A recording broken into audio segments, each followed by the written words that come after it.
Monsieur Leslie Voltaire, président sortant du Conseil présidentiel de transition, chers amis, chers collègues du CPT, Monsieur le Premier ministre, Monsieur le Président de la Cour de cassation, Mesdames, Messieurs les membres du gouvernement, Mesdames, Messieurs les représentants des grands corps de l'État, Mesdames, Messieurs les membres du corps diplomatique, Monsieur le Directeur général de la Police nationale d'Haïti, Monsieur le commandant en chef des forces armées d'Haïti, Monsieur le général des forces multinationales, cher ami Otongue, Mesdames, Messieurs les représentants du secteur privé des affaires, Mesdames, Messieurs les représentants des organisations des sociétés civiles, Mesdames, Messieurs, en vos rangs, titres et qualités, sans oublier le représentant, l'ex-président de Burundi, représentant de l'OIF.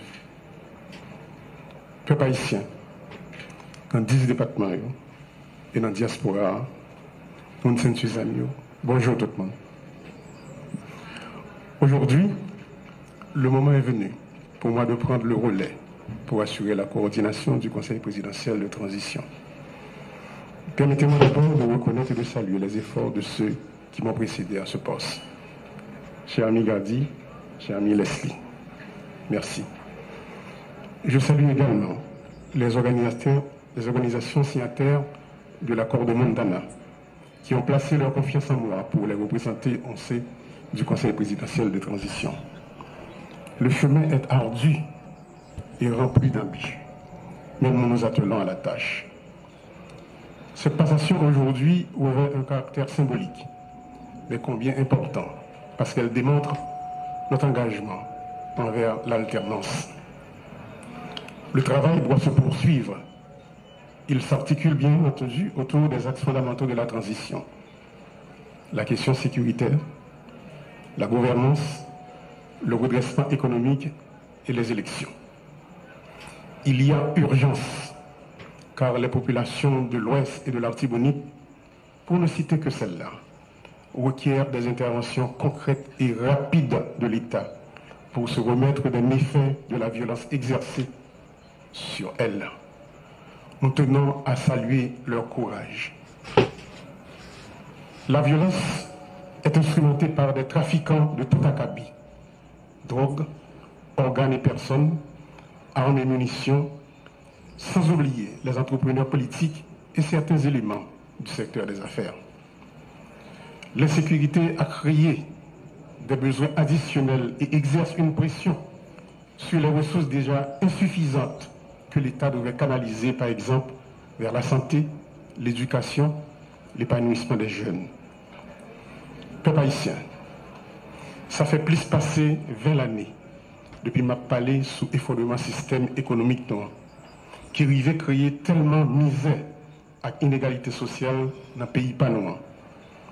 Et en 2016, les maps sortis dans le Parlement ont été annoncés combat sous gros défis, problèmes économiques et inégalité sociale. Moi, j'ai sonné l'ambition pour ça pas arriver dans le chaos cannibale, ça n'a vivre jeudi. Côté certains monde qui dans le secteur économique et politique vivent mettre des armes dans la jeunesse pays, puis au fait ça y connaît pour détruire la vie avec bien pour ces actions et traîner nous dans la honte ça que nous vivons jeudi. Jeudi, quand bombé ça nous arrivé là, on kidnappé, femmes violées, en pile monde perdit la vie avec bien, en pile monde courir quitter le pays, puis aller prendre refuge dans notre pays. Ces conséquences violentes.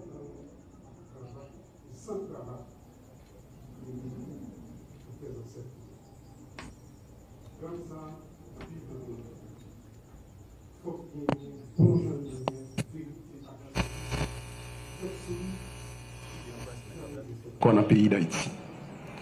Je dis, 21e siècle là, oui,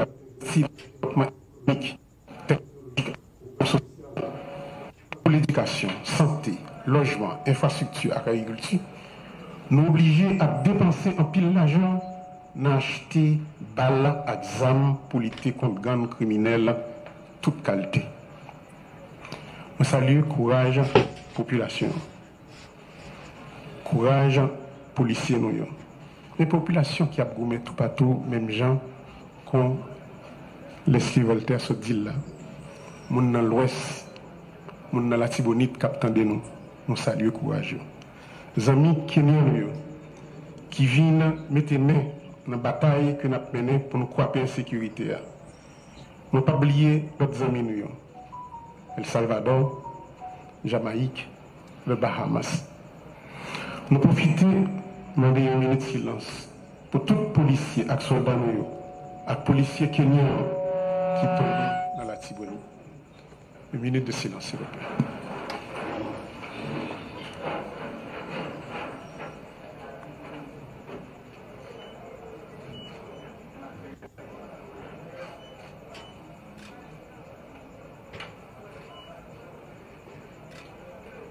Merci beaucoup.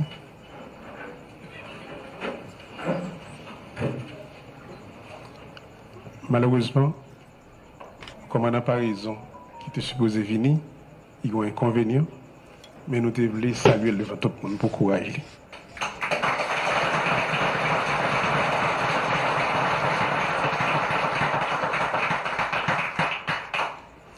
Notre pays est en guerre aujourd'hui.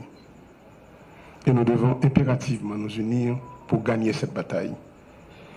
C'est pourquoi j'insiste sur un budget rectificatif de guerre qui oriente les dépenses dans la direction des défis qui se dressent devant nous.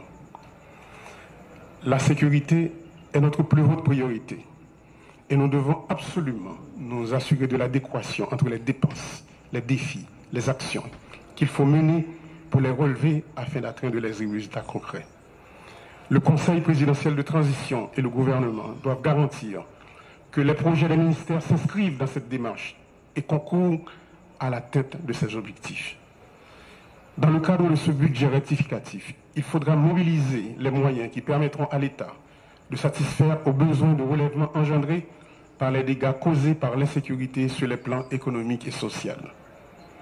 Le Comité national de sécurité mis en place devra guider et orienter les forces de l'ordre et aura la charge de s'assurer avec elles de la pertinence du plan stratégique de sécurité.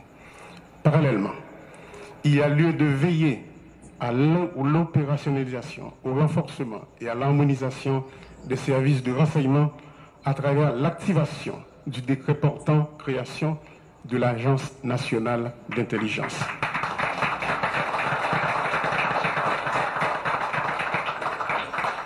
Sans un effectif adéquat, les forces de l'ordre ne seront pas en mesure de mettre fin à l'insécurité.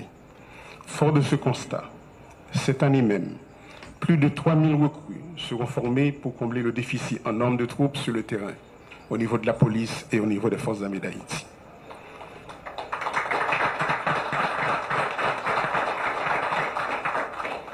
Les forces armées nous ont présenté un budget détaillé sur les actions qu'elles anticipent de mener. Monsieur le Premier ministre, le ministère de l'économie et des finances et celui de la planification doivent s'assurer de l'exécution effective de ce budget. Nous ne sommes pas en temps normal, il faut agir dans l'urgence pour éradiquer la violence. Il me plaît de vous informer qu'un protocole d'accord sera signé entre les forces armées d'Haïti et l'Agence nationale des aires protégées pour la mobilisation des agents des aires protégées dans la guerre contre les gangs armés. De plus, les démarches sont en cours pour un support aérien et maritime de façon à mieux protéger nos frontières maritimes et terrestres. Il est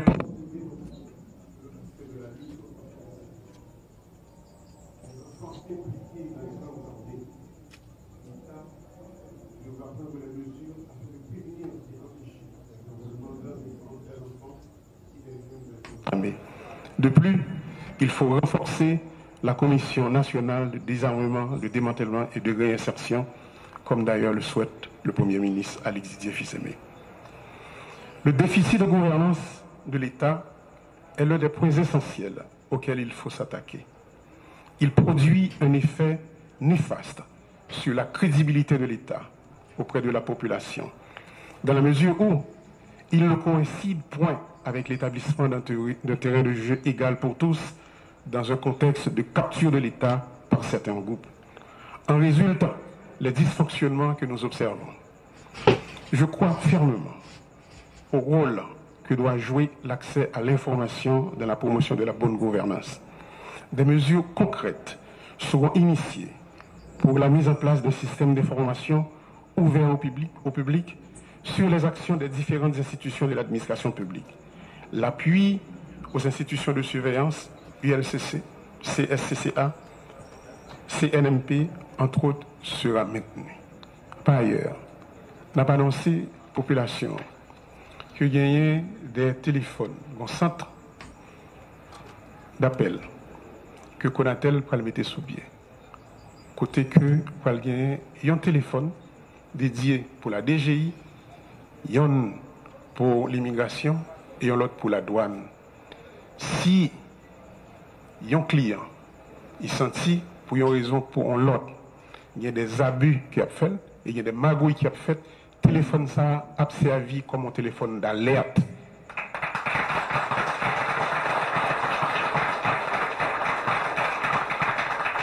Sur le plan économique, l'objectif consiste à poser les jalons en vue de casser le rythme de décroissance des 6 dernières années.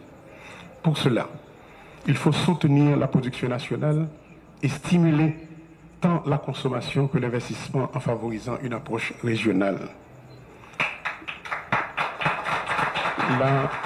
La poursuite de pareils objectifs suppose d'abord la mobilisation des ressources domestiques.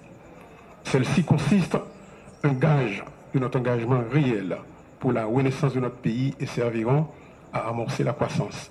Par exemple, à travers des efforts de réhabilitation et de reconstruction. La violence a forcé bon nombre de nos citoyens à abandonner leur logement et à délaisser leurs activités productrices de recettes.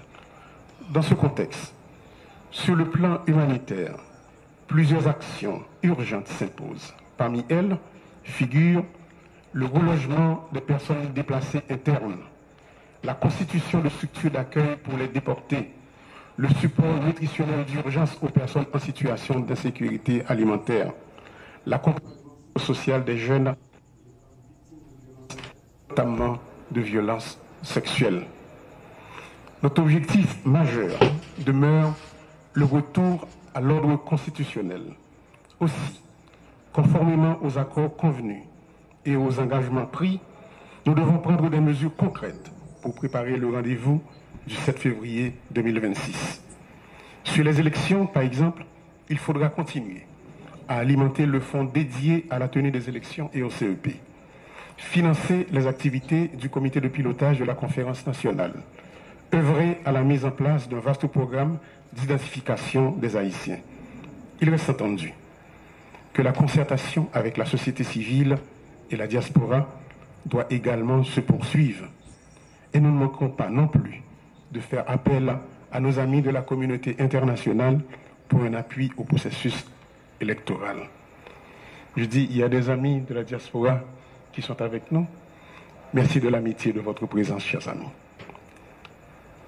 Chers concitoyens, ma passion population que nous sentons douleur, souffrance, désespoir, monde qui perd du famille, caille, travail, famille qui subit viol.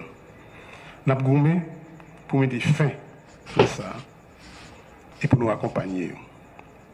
Mais c'est bien bas, nous saluer et honorer résistance héroïque, monde qui empêche le pays à effondrer. Producteurs paysans, Madame Sarah, artisans, chefs d'entreprise honnêtes, fonctionnaires d'État, policiers et militaires honnêtes, organisations sous quartier. Je vais profiter pour inviter tout le monde pour nous entrer dans la bataille contre la sécurité. Il n'y a plus de place pour les divisions. Il faut s'unir pour gagner la lutte contre l'insécurité. Au nom du Conseil présidentiel de transition, je renouvelle mon engagement pour établir la paix. Nous devons redonner l'espoir et jeter les bases d'un avenir de stabilité, d'équité et de prospérité.